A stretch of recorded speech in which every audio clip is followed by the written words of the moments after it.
सोनापूर हे एक शांत आणि छोटंसं गाव होतं. त्या गावात गणू काका आणि त्यांची बायको लक्ष्मी काकू यांची एक छोटीशी खाणावळ होती.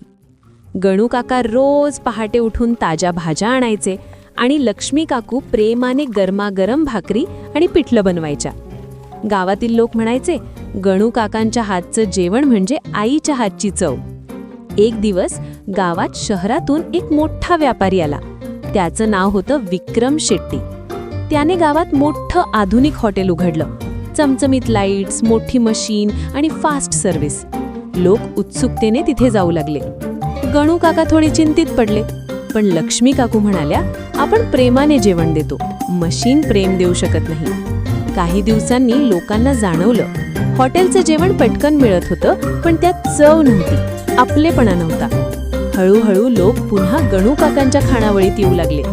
कोणी म्हणालं, इथे जेवताना घरासारखं वाटतं.